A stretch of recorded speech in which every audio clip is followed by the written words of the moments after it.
everything is code. Everything is code in the sense that hackers mean when they say they write code. This realization that everything is code, and code moving on many levels, is more primary than the perception, for example, that things are made of space, time, matter, and energy. That's one level below code. The code codes for space, time, matter, and energy. It's much more like we're in a simulacrum, some kind of machine environment. And in fact, I like that idea because I've always sensed that the universe is a puzzle. Life is a problem to be solved. It's a conundrum. It's not what it appears to be. There are doors, there are locks and keys, there are levels, and if you get it right, somehow it will give way to something extremely unexpected.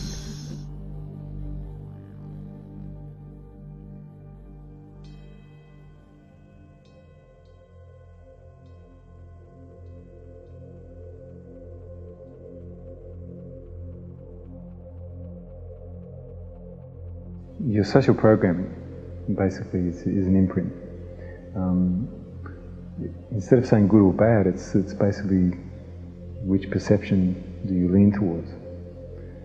If you lean towards a bad decision, then you end up with a bad perception.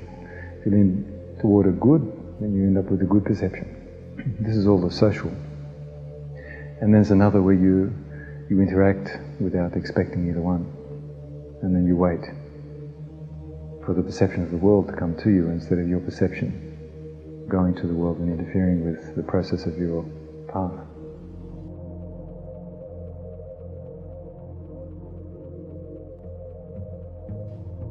Everything that I have decided and defined about myself personally and everything outside of me is a story.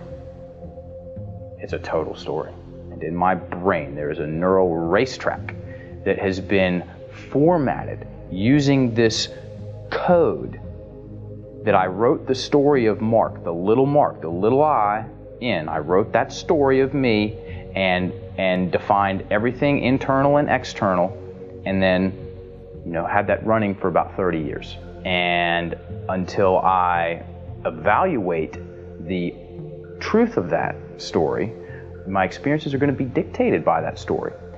And wherever I go, I take the expansiveness or restrictiveness of my story into that situation, whether it's a personal relationship, a business endeavor, a doctor's appointment, going into the convenience store to get some milk, whatever.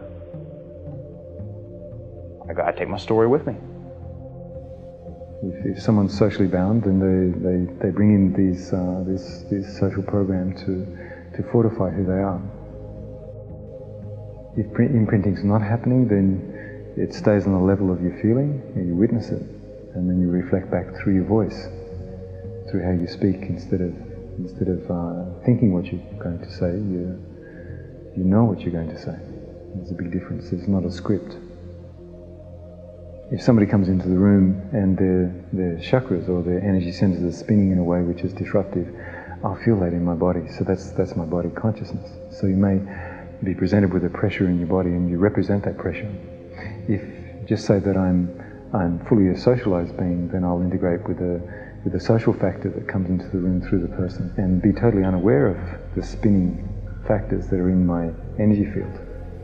So there's a big difference between body consciousness and social interaction. Just as the mind works by defining forms, geometries, structures, tree, rock, leaf, sky, earth, each one of those forms, each one of those ideas is like a shape that is in light inside of our consciousness. Our mind functions as like an electromagnetic field, right? We see brain waves pulsing through and moving through the brain. but there's actually standing wave field interactions that are occurring. Literally holographic three-dimensional projections of ideas that are contained within our energy field. As we come to know the sources of each holographic projection, each one of the fractal elements of our experience of the whole universe that is actually contained within our own individual small energy field, we gain a language of engaging with all of those projections. As we come to understand our relationship with the universe through experiences, we realize that there are codes behind experiences themselves. There are literally root geometries and root structures of just pure color and light energy and form that actually inside them can contain huge libraries of experience. In other words, you might just see a six-pointed star, but that six-pointed star can transmit to you a huge library of emotional experience that you may have had. We may just see a geometry pop into our mind, and then all of a sudden, boom, there's this whole stream of consciousness and knowledge and understanding that comes with it, like a sigil. It becomes recognized as a language when we start to create things or start to transmit ideas using those projections that we have inside of our consciousness. The ability for us to focus on a single clear idea and hold that single clear idea and detail that single clear idea becomes literally our capacity level to manifest something very, very, very specifically. The more clearly you can see the house that you want in your mind, and the more detailed all of its elements, the more of those details will actually come into the manifestation when you make it happen. When I say I don't want to have money problems anymore, what kind of picture do I make in my mind? Me having what? Money problems, which is going to microdose my energy with whatever vibration I consider having a money problem to be, which is going to help me manifest more what? More money problems. For everybody out there who knows what a vision board is, how many people that have made a vision board have put what they don't want on their vision board? I'm still waiting to meet somebody. You know, and I ask people. I ask people in sessions. I ask people in group sessions. Raise your hand if you've ever put some of what you don't want on your vision board. Everybody looks at me like I'm insane. And I want that because I'm going to ask the next question is, why would you do that on your internal vision board? And to make it exponentially more potent, when I say I don't want to have money problems anymore and 36 people hear me say that at one point in time or throughout the day, then those people have made 36 pictures of me with money problems. And when I realized that I am at all times enlisting people in my life to help me generate more of what I want or more of what I don't want based on how I speak, I got dedicated. I lived in a community that revolved around a fasting and detox facility. I worked there, and there were fantastic thinkers, great motivational individuals coming through with all kinds of gadgets and gizmos and detoxes and ways of healing this thing and that thing and the other thing. And one thing that I saw that always delivered the goods at a very high level was living in truth. Okay, well, great. Well, how do I speak that way? Do I want to speak about, what my dad didn't do? Is that being truthful? What he didn't do? Why would I make pictures of what my dad didn't do and then piss myself off about it and then blame him? Same thing goes for a kid. Don't fall down and hurt your knee. Or don't talk back to me. Don't be late for school. And every time I say that, they're going to make a picture of them being late for school. And so did I, and I irritate myself, and then I emotionally dump all over that little kid, after I've helped him make the picture of what I don't want him to do, and I think it's his fault, then there's soft language. And this is the cherry on the icing on the cake. By removing soft language, it demands ownership of whatever that I am observing, whether it's some shadow aspect of myself, or a talent, or an opportunity, or whatever. Because the truth slips out through maybes and possiblies, and maybe I'm still angry at my dad. I could think that thought for a long time and pretty much stay in that maybe-ish kind of energy. By taking the soft language out, I am the owner of that in a way, as opposed to it owning me. And just as far as my professional practice goes, I'd say minimum 98% of the time that someone's using soft language to describe something, they take the soft language out and it's the truth. Yeah. And what that comes from, one of the things that comes from is fear of having a strong position. What if I want to make sure everybody feels okay? Okay? And I said it in the seminar, same thing. If I play small to protect someone else's smallness, we both lose. Okay? So somebody's got to get on with it sooner or later. The voice that is incessantly inside your mind doesn't bubble up. It's just there. What bubbles up is the emotions, because your inner seer wants to speak.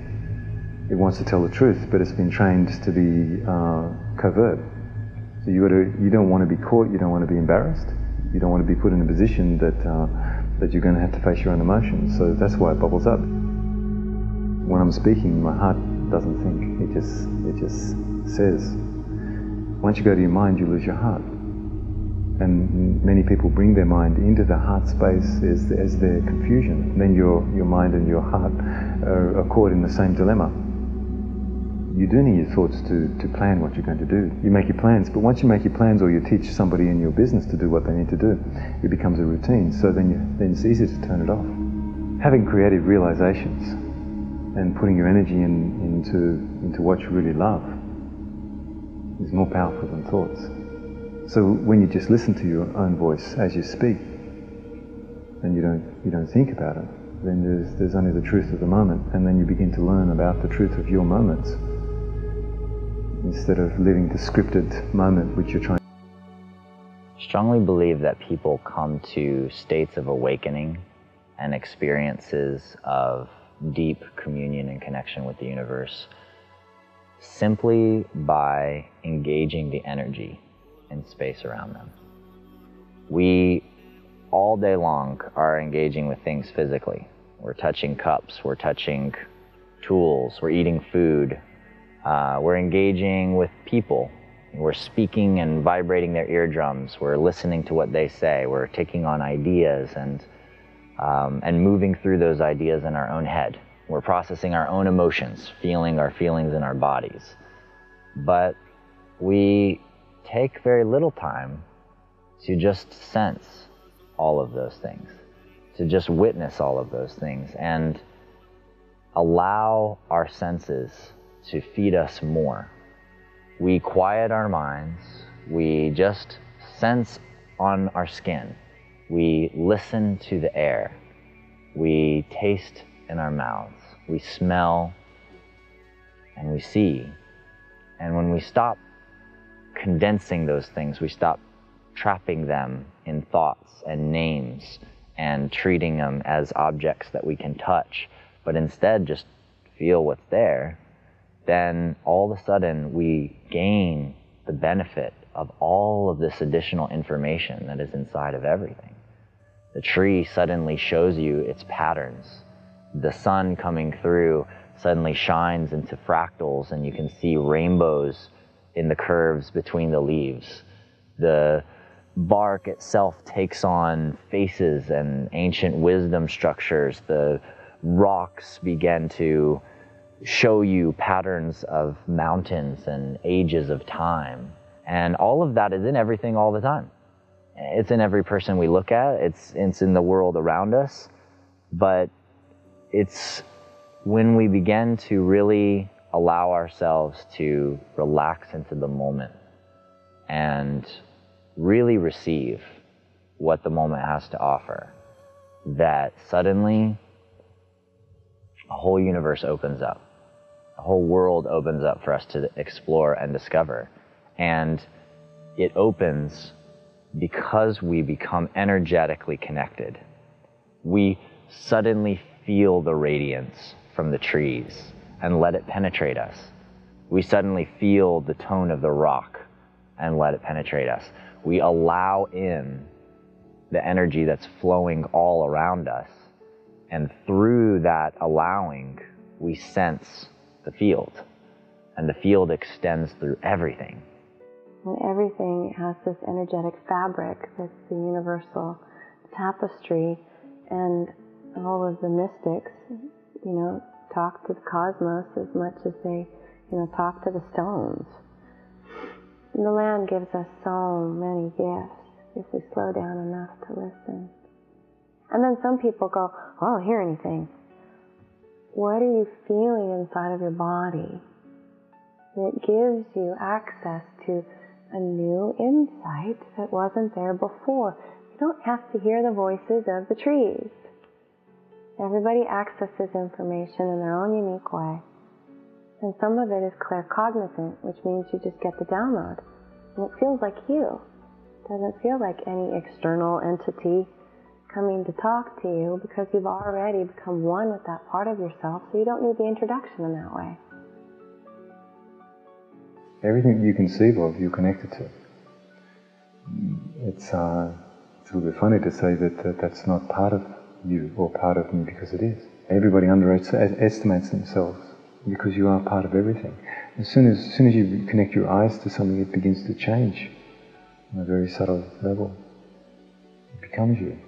Just because there's distance, air between us, you breathe the same air as me, your heart pumps the same blood. We are the birds that sing in the trees. We see them with our ears before we see them with our eyes. We are our environment, and our environment is us.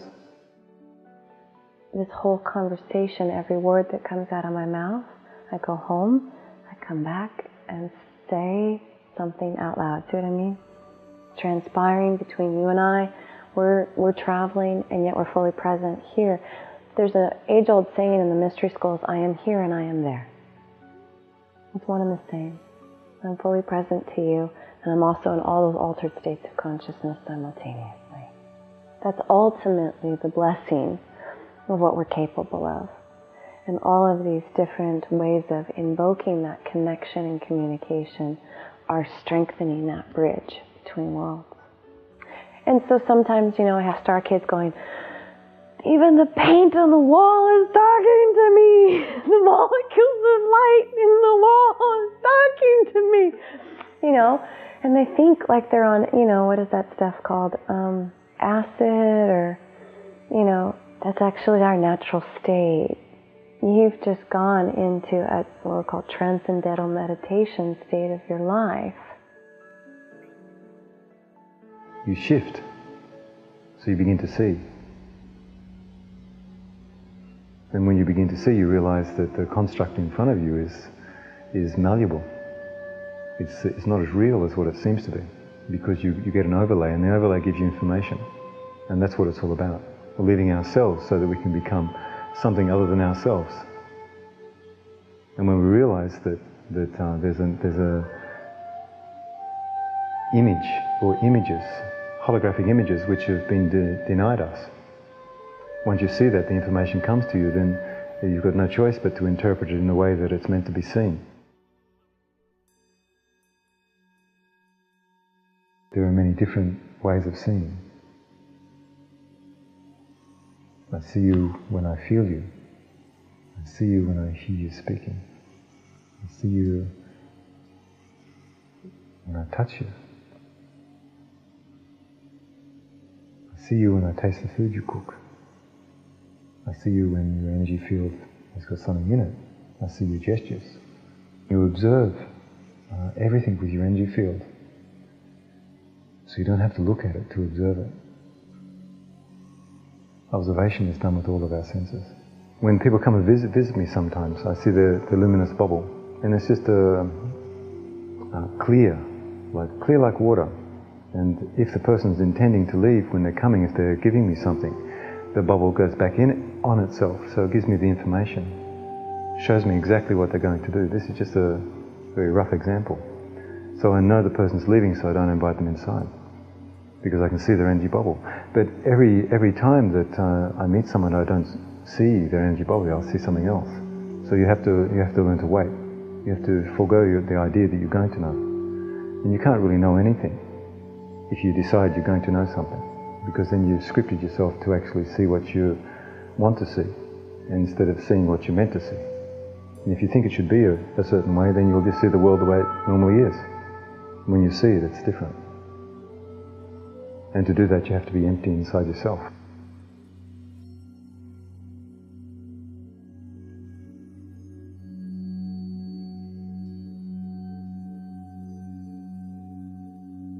Everybody has the possibility to be quiet, to be fully engaged in something which can't be engaged with. You know, it's a contradiction. Everybody has this possibility. You just have to wake up to it, to realize it. And the way you realize it is when you switch yourself off. Someone will sit down, they'll be inactive, but they'll be thinking to themselves, they'll be feeling, they'll be planning, they'll be regretting, doing all these social things, plotting and planning, doing what they have to do. Then there's complete silence.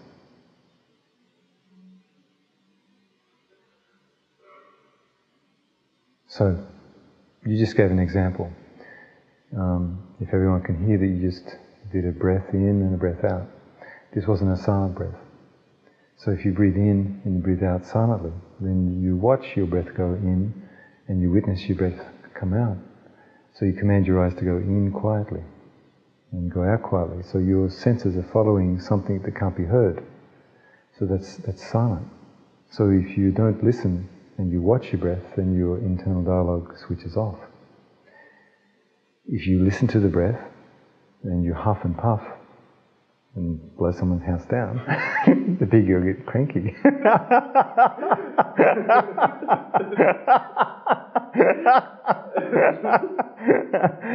If you listen to it, then it's just like having an internal dialogue.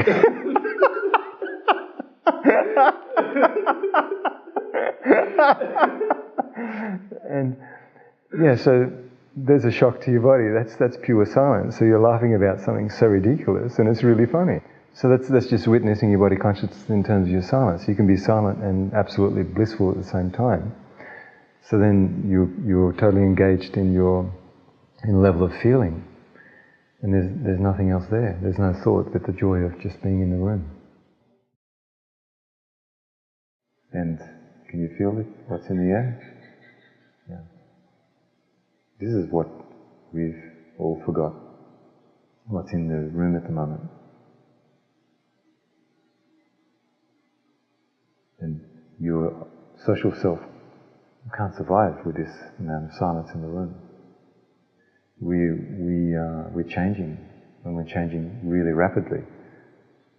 And just take you back to your own experience. Your change is so rapid. The silence that you've experienced is so profound that you're actually saying, well, I don't want to lose this. When I leave, you won't lose it. And you're wondering, where was it before you got here? And that's the change that's going on. People are realizing, you're crying. Yeah. You're remembering yourself, that's it. But he's crying because his application to life has been opposite to what he's realizing. So the seer inside cries.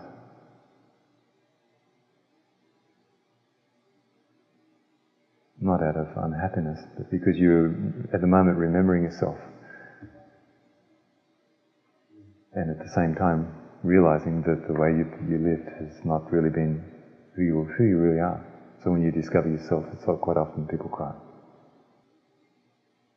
And that's what anagwa is. You ask the question, what's anagwa? To bring people to a threshold of silence so they can find themselves. Once you've found yourself, then your journey really begins. You don't have to be like I am. You have to be like you are. And your true power comes to the surface. And that's how you overcome your conundrums. Be yourself. And you know without doubt, with absolute certainty, what can't be explained.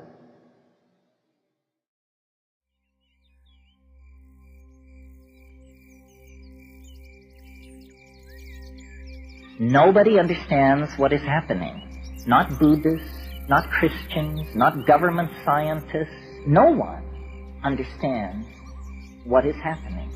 So forget ideologies. They betray, they limit, they lead astray. Just deal with the raw data and trust yourself. Nobody is smarter than you are. And what if they are? What good is their understanding doing you? Inform yourself. What does inform yourself mean? It means A, transcend and mistrust ideology. Go for direct experience. What do you think when you face the waterfall? What do you think when you have sex? What do you think when you take psilocybin? Everything else is unconfirmable rumor, useless, probably lies. So liberate yourself from the illusion of culture. Take responsibility for what you think and what you do.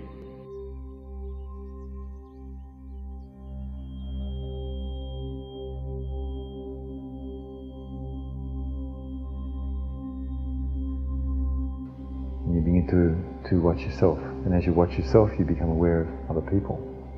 And as you become aware of other people, you begin to be totally absorbed in what really needs to happen.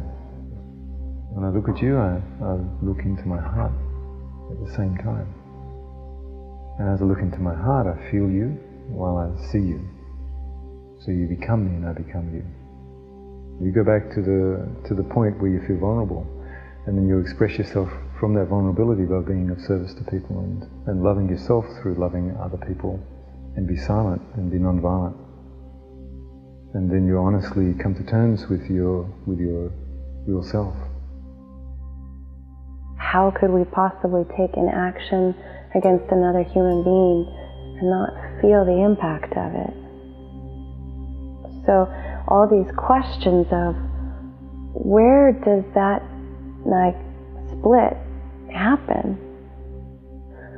When a being loses the connection to their source consciousness in their body, then they forget how to be in respect with their relations.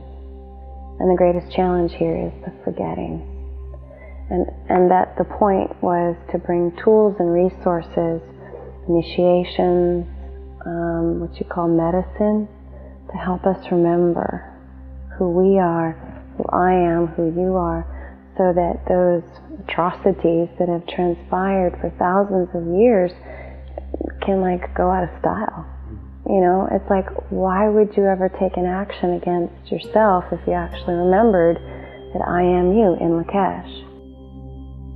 Just imagine Jesus is on the cross. And he says, "Oh my God, why do you forsake me?" These words have separated you from your own identity. You identify with the power beyond you instead of the power within you. So these words are crucial to create separation. And the idea that we're less than what we are, and something else has ultimate control over our destiny, this is not true. We have ultimate control over our destiny. We are our hearts. The Aramaic language has a different understanding to the way it's been interpreted. And even when it was interpreted into Aramaic, how do you know that's what was said? Now, just say he was on the cross, and instead of saying, "Oh my God, why do you forsake me? Oh my Father." Didn't he really say, "Oh my beloved, why do you forsake me?" When he said, "Oh my beloved, why do you forsake me?" he was saying, "Oh my heart of hearts, the heart of another crucifies me. Why does another heart harm me? My heart is in with you, and your heart is within me. My heart of hearts. Oh my beloved, why do you forsake me? Oh my heart, why do you injure me?" That's the truth. then we become connected to the most profound union there is, our hearts, and what we do to each other. So when you crucify someone, or you crucified yourself, you understand that the heart of another is totally misunderstood. That you are inside of me and I am inside of you.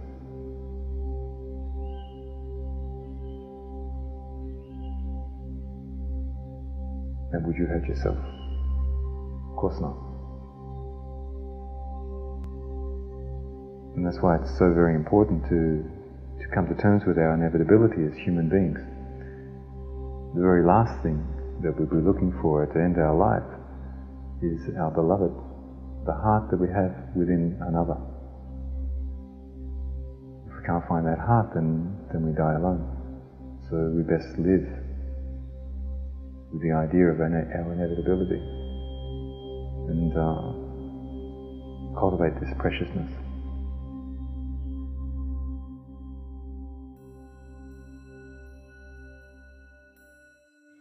The highlights of the journey to coming into the place where we're at now. I will not say the place where we're at now. I will say the place where we have been, and that we are learning how to shift from.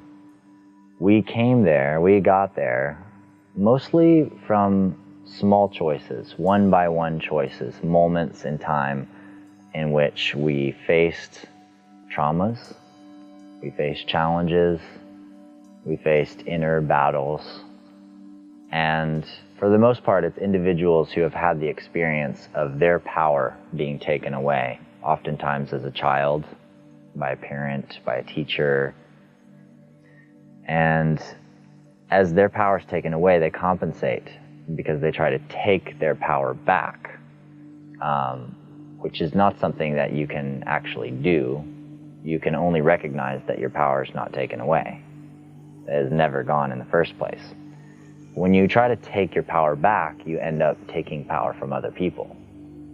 That's the same pattern of response that happens, and has happened over and over and over and over again throughout time. And the conditioning involved with that, as we've grown up as a species, and as we've come into this modern age and civilization as it has been, the levels of complexity by which we have patterned our process of taking power from other people is just phenomenal. And to remove that curse, to clear that pattern, we have to go back to the place of recognition that our power never gets taken away, and that we are our power. You can't take away the I am. You can't take away me. The moment we stop blaming other people, other things, blaming the world outside of us for our own pain, our illness, our challenges in the physical world, that's the moment we take our power back. That's the moment it becomes ours to change. We choose responsibility, and we have the ability to respond and to change it completely. If you are having an intense emotional experience and you just mull in it and you eat your ice cream and you just swamp in it and just want to cry and you want to watch sad movies, you're just perpetuating a vibrational field, and you're really ignoring the fact that you can look at yourself. But the moment you look at yourself, you move up the spectrum. You're like, oh, I'm doing all of this. I'm creating all of this pain. I'm creating all of this sorrow. I can take responsibility for it. Suddenly, things change. Now you're responsible for the fact that you're dwelling in your misery, and you can still choose to do it, but you can also choose to change it. You're empowered suddenly.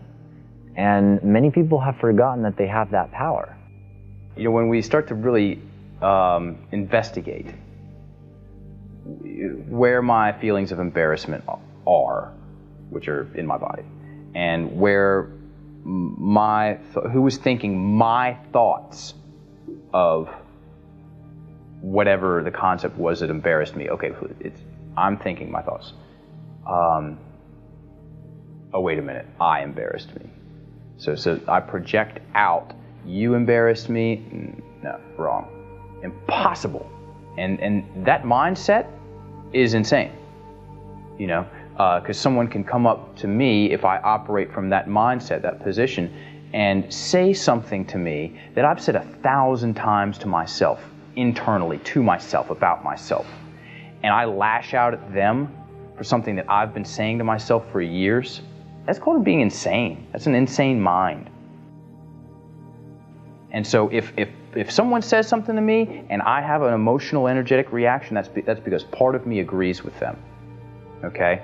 And if I want to defend this egotistic reality, then I'm going to call them an enemy.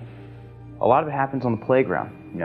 Some kid walks up and does this, and the other kid cries, and you did this to me. And a lot of people are still operating from that position. If I'm operating from the position of truth and I want to continue to peel the onion, then once my ego is screamed a little bit and I've stuck a pacifier in its mouth and done the processes, then that person's my friend.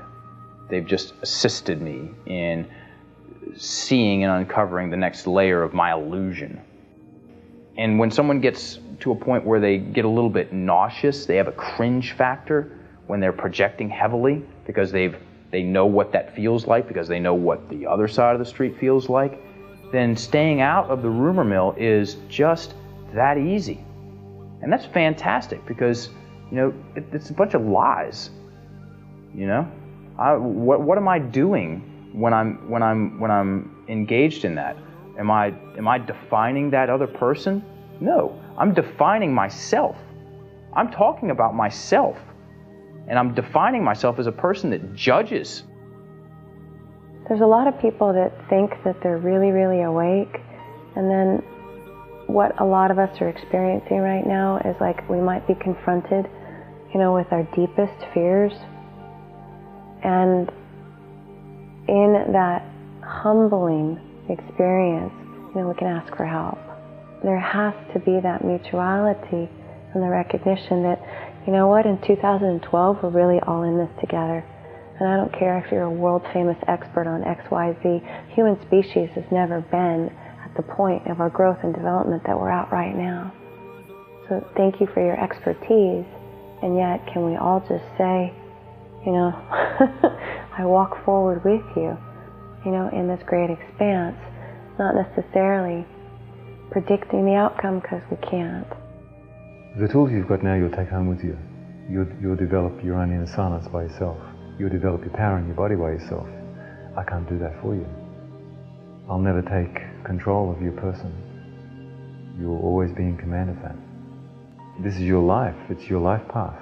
And no one should be in somebody else's life to the point that they direct their eyes to go where the person demands. This is not good. You've got to allow people to see what they need to see in their own circumstances.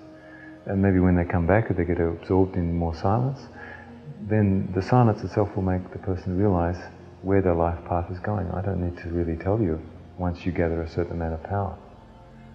And if there's any confusing points, I'll give you the tool to see that. I don't keep the tool to make you dependent on me, because that's ripping you off from your own life path. That's criminal. That's why I'm not a guru. People don't need me or anyone else to be a crutch. And actually that's, again, old paradigm stuff. Follow me, I'll be your guru. And what is guru? G-U-R-U. It's like, that's it, So drop all the other stuff. Don't overlay it on anyone else.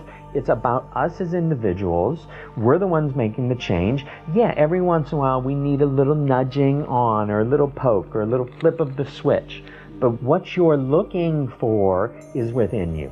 All the validation, all the love, all the nurturing, all the fostering of these energies that we are is within you. And so it's not about this guy that's, saying all the right stuff. Take it, listen to it, own it for yourself, make it into your thing, make it work for you, whatever that means, and then share that energy. Anytime we're waiting for Jesus or the Galactic Federation or Pee Wee Herman, any of these to save us, then we're losing the ability to actually gain the real knowledge that those systems offer. And Jesus wasn't all about it. I mean, if you look at it, if you really read the red writing, he was saying, like, you're already saved. Just, do you believe you're saved? There you go. How's that feel? Good. Now go and do your work. And all of the great mystics have given this message that you're already saved, you're already here, so now get back to the business of living with the idea that you're saved. You take responsibility for your circumstances, and you can put your energy into that by taking responsibility and fully being empowered by what you do. Or you can take the power from the circumstance and not take full responsibility, not say what needs to be said, not care where you need to care. Be kind, be understanding, and forget yourself and forget your own need to validate yourself. Then you'll discover that you've found something inside of other people that wants to reflect itself back in you. And when you get rid of the social drama, you can really begin to enjoy the people in your environment.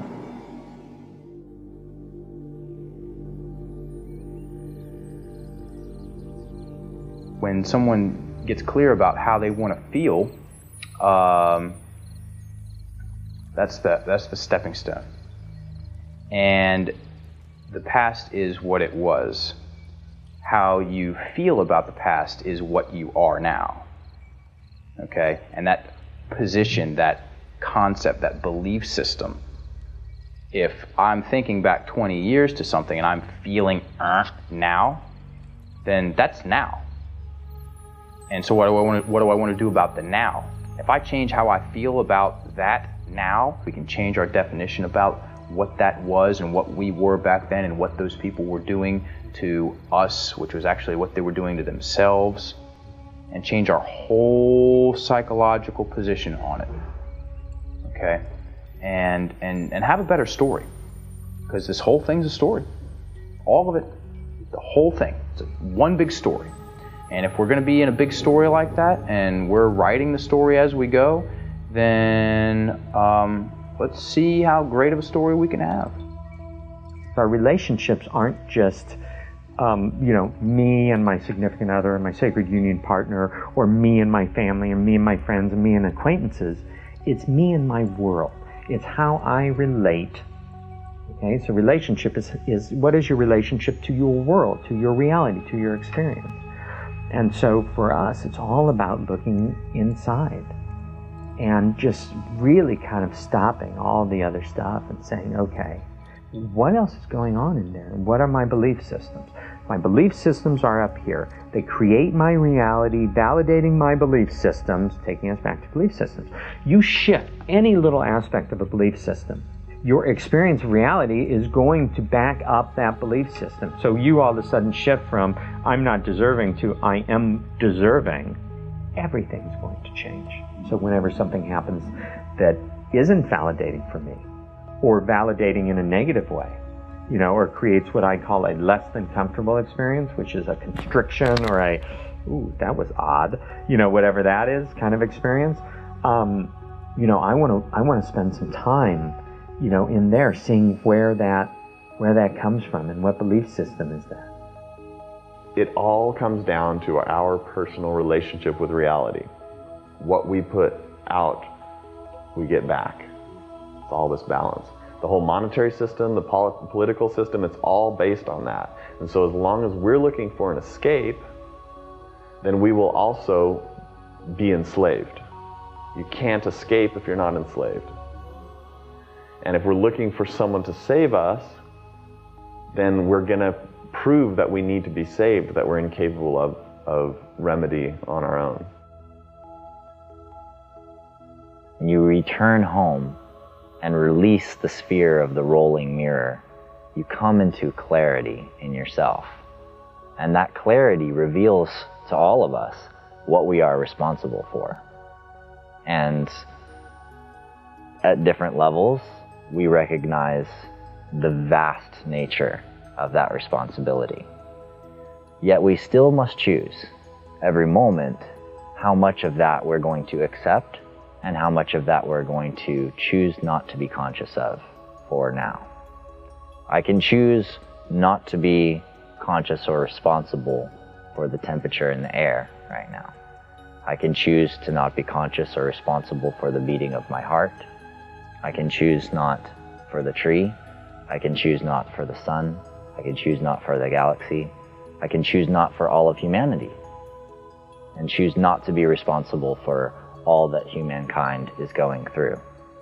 That is my choice, and I am given that choice, and that is free will, and it's beautiful.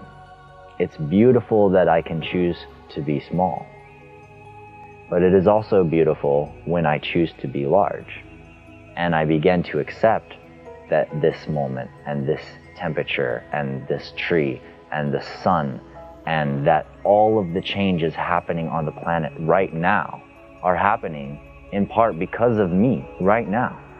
And it's not ego. It's not, I'm the dude, you know, I'm God, I'm the like avatar, you know, like the whole planet's counting on me. It's not about that. It's about me recognizing that the potency exists inside of me to help everyone shift into a place of greater awareness and consciousness. And all I have to do is choose to embody all of that and shift it in myself. And I can help so many people in vast and incredible ways. And we must do that with each other.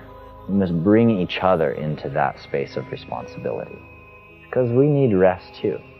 We need time while we're on this physical plane to be unconscious, to let the awareness and the responsibility fade.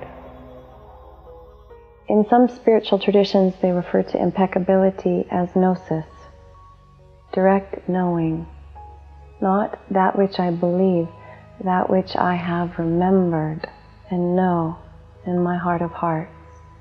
Impeccability is also embodiment. Now that I have this knowingness, now that I have this remembrance, in each and every moment, what is my choice of how I'm going to express this divine truth in my actions, in my choices, in my behaviors, and in my words. From the near-death experience perspective, it's called the life review. And you witness the impact of every choice and every decision that you've ever had. And knowing that what you create in that reflection is felt 100%, no gap whatsoever. The impeccability of the golden rule. You know, treating you with the respect and reverence that I would like to receive, and not having a gap in the registering. As I step into my heart and I set a pattern in play, and that pattern comes from loving benevolence. You feel elevated, you feel inspired, you feel enriched. And even if I took an action that challenged you, or pushed your buttons, if you could still feel that the purity of my intent was love, that at the root of every choice and decision, I was invested in your freedom and in your liberty and in your joy, as much as I was in my own, that I'm living in that impeccability of the unified field. So impeccability is linked to impact, because when you stop karma, there's no longer cause and effect, because you already get the impact. So then you don't put out a cause wave that would create something that isn't, aligned with the impeccability of your heart's truth. Now that's an extremely esoteric concept. However, make it simple. In this now moment, what is the chain reaction that my presence is creating in my immediate environment? So for people, it can be as simple as, how courageous was I in that living moment? It takes courage to make a choice from love. And it's just kind of like, does it feel good? Have you left an interaction leaving a positive feeling? Or, have I slipped back into, some old program or some old conditioning or some old ancestral habituation, basically, that's just like passing on, the garbage rather than being my authentic self. So where people have, those schisms, it's where they're not in impeccable right relationship with themselves, and then they just play out, that dynamic with another. If there's nothing really to put your heart to, then you watch what the circumstance brings you, and you view exactly what's going on, and you'll be directed whether it's appropriate to put your integrity there or to watch with your integrity intact. So it's you just watch the play in front of you, and either withdraw softly or participate appropriately. Either way, it's a participation. Watching something from your own integrity changes the event just through the observance of it. But if you watch that event without your integrity and you're fully programmed, then you don't have the same effect, because it feeds into it. If you expect something and the other person doesn't have this expectation, you're actually manipulating them on the level of energy to comply. And it's like a very subtle form of violence until everyone gets into a position where everyone's playing this game. And then you begin to learn about the people that are around you. And there'll be someone who'll give you without expectations, and there'll be someone who'll give to you with hidden expectations. And that's a form of violence, because it's not forthcoming. It's doing everybody harm. There is a point where you can't tell and be transparent to someone that you know is really going to hurt you.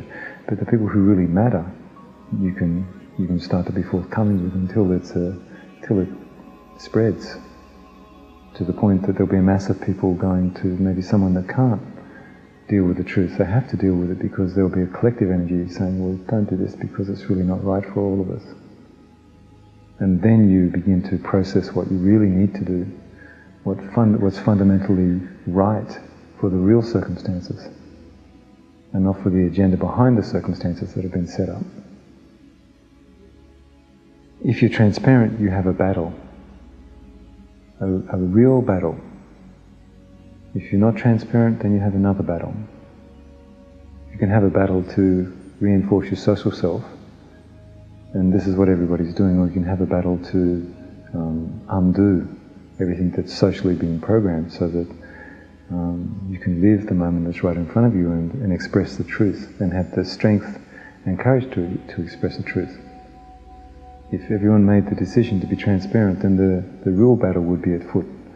The reality of what really needs to be done, what really needs to be achieved.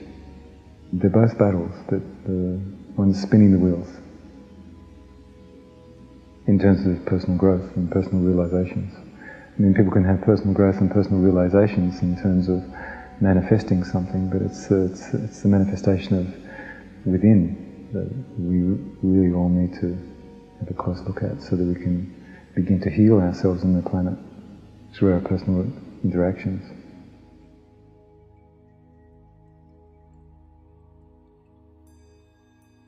An empowered individual in touch with their own existential core can do what that guy did with the 18 tanks. It was an idea that stopped the tanks, and it was an idea expressed not over state radio, not through the newspapers, but by one person taking a stand. And this is what we all need to realize. We are responsible for ourselves, and we will set the agenda for the human future. We're not going to learn it from Der Spiegel, from Time magazine. It doesn't come like that. Direct experience, your opinion, your feelings, your sexuality is the only real thing in your universe. Don't transfer loyalty to ideology, to money, to party, to friends, All of these things are outside of the core of your reality, and centuries of programming have been laid on to all of us to take away the power of our own direct experience. They do not want people to take back their minds. And we're going to take back our minds soon. How can we go any other way? We've been doing it a little bit wrong. And this little bit wrong is having huge consequences. So you have to try and do it a little bit more right. And then your truth becomes apparent. And then there's less to say and more to do.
Oh,